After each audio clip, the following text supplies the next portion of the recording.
तू अपना बहन से बात कर लियो ना जी। सुनियो ने बाढ़ हो रहा है घर तो अगली बार कहो सही है बका तब लगाई ना तनी फोनवा बबी के दूल्हा लगे। रुको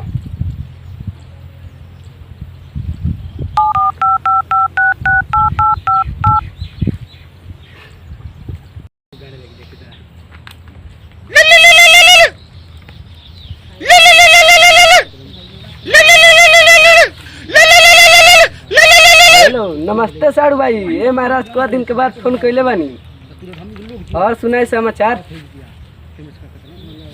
हाँ नमस्ते नमस्ते सब बढ़िया बा साड़ू भाई। हमारा हाल चाल आपन सुनाई सब बढ़िया बाटे हमार सब बढ़िया बाटे। तब कब आवत नहीं की गाँव और हमनी के मिले महाराज। आए आई आज महाराज पार्टी साटी रही सड़वाई से मिल के चल जाए महाराज।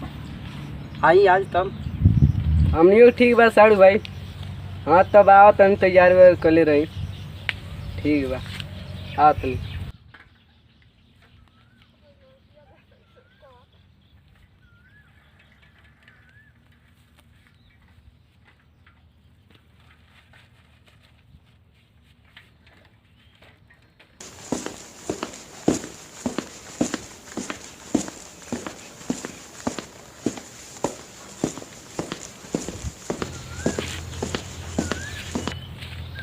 नमस्ते सड़ुआई। खुश रही काम तब खाली उनकरे से होई सड़ुआईने से हमरा से ना मिले। हाँ नमस्ते नमस्ते। तब कौन दिक्कत नहीं मिले रास्ते में आओ परेशानी होनी सनी। रोड टूटल बा बारिश भइल बा पानी में भइल बा टॉपिक के आउ केनो हचा कचा के मालूम नहीं लाइन टूटल ह ना चली तो बहुत बढ़िया बात है।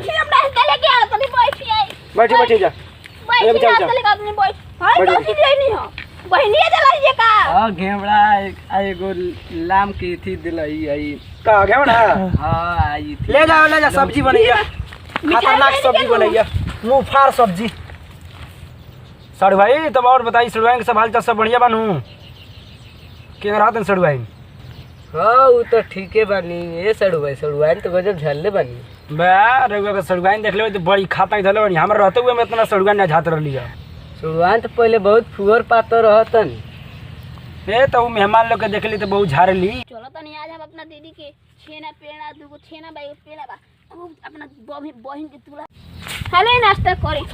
ले तू तो बड़ा भूला कर खाली नाश्ता ले कइलु पानी लेके आवे तो अटक जाई साड़ू भाई के ऑटो के आ चलो के लिए आओ तनी।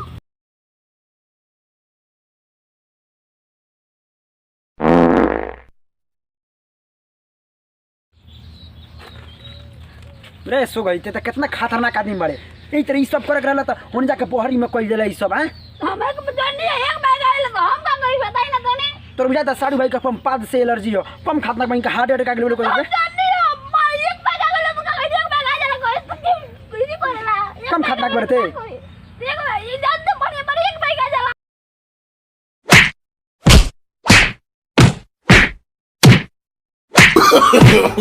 no.